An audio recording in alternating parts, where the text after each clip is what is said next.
So, like you said, I'm Aly Fiegle, and I am actually on the Belmont Forensics team. So I do speeches and stuff just for at competitions for fun. And I have a poetry program that I've been taking to competition that I've been working on a lot lately. And so I was talking to Austin about it a couple weeks ago, and I was like, hey, I do this, poetry stuff. And he's like, you should do that at the Story House. I'm like, okay, cool, yeah. So that's what I'm going to do. And my piece is about emotional hoarding, which is basically where you hold on to things like heartbreaks and stressful situations and embarrassments, and you just don't let go of them, and you let them affect your life every single day. And so basically, this is basically trying to tell you to just let go. So it's a bunch of different pieces, and I have this binder, so every time I turn a page, it's a different poem. So that just helps you guys figure that out. So peek into this experience. Step in with the goosebumps in your heartbeat and your good graces and your fashionable unoriginality. Here's to all of us, letting go. Here at the museum, most children cry in the lobby because they just don't want to leave.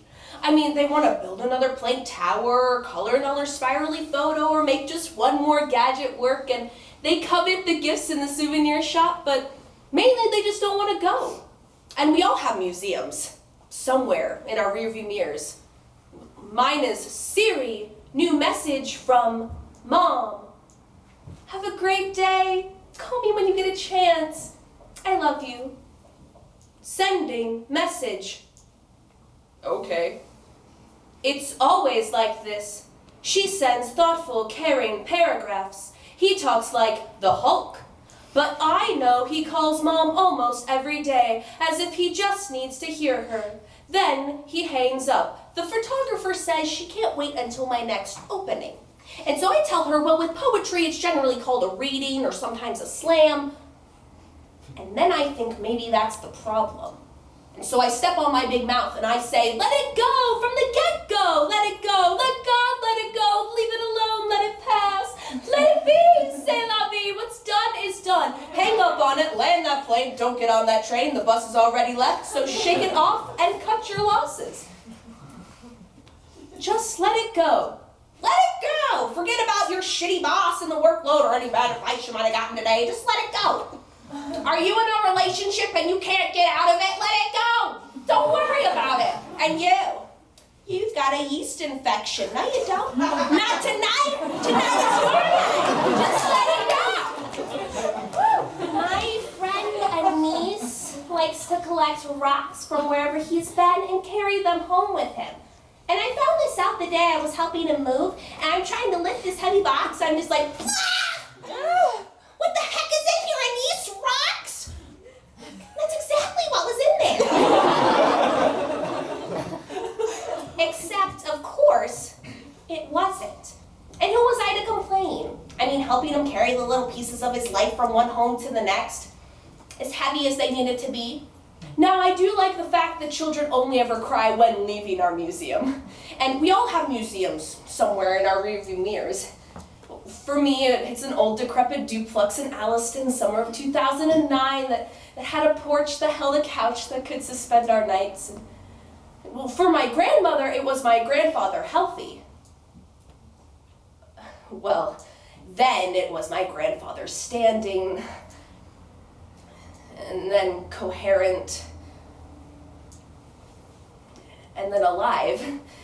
And she never stopped drinking that kosher wine. Her memory is not diminishing. If anything, it's getting sharper, like looking at the sun through a lens and that one blinding point. It's all leading to a poetry reading is not an art opening. But maybe that's the problem. So please, come in. Come to my next opening. It will not be all good light and gallery smiles, but I will fresh slice the walls for you, hang up my absurd, and wait for the wine to spill. It's been a while since I've shown anything. Have you noticed the 10-foot installation of talks too much? I eat margarine when I'm nervous, I get nervous when you like me, and I say things poetically in order to keep from saying what I really think. But what I really think is, Siri, new message from Mom. Call me when you get a chance. Calling Mom. Before he hangs up, he does not tell her that he loves her. He does not tell her that he is unhappy. But I know that he is unhappy. I have sent the messages. I have made the calls. New message from best friend. Hey, I really think that you should talk to your family about some of this. Or at least your mom. Why can't you?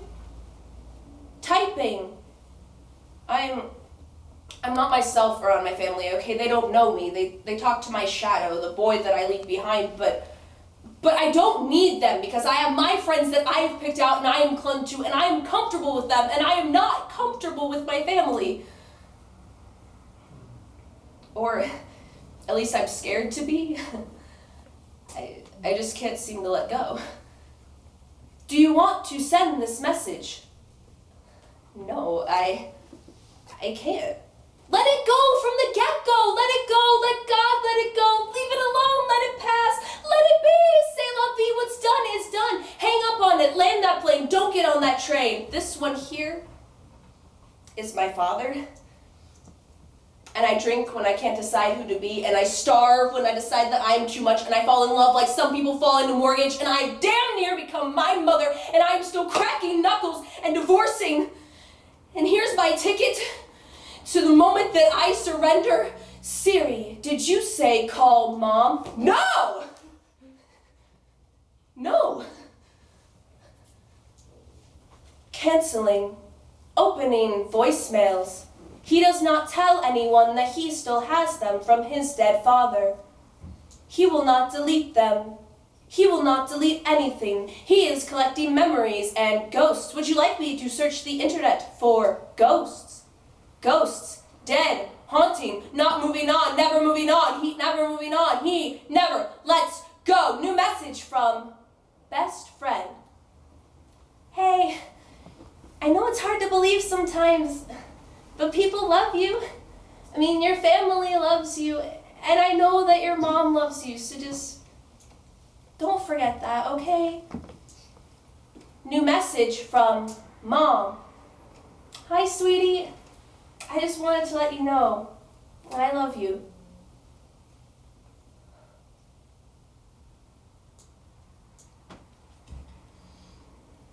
Call mom.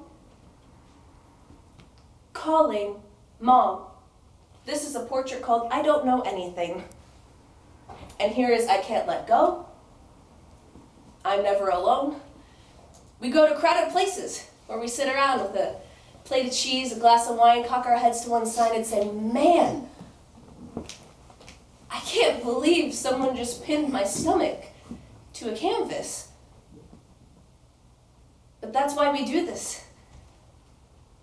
This is an invitation to stop swallowing the art in your mouth. This is an invitation to stop ripping yourself apart. This is an invitation to let them draw you as a live nude. Let them draw you, dirty, flawed, and glistening. This is an invitation to your opening.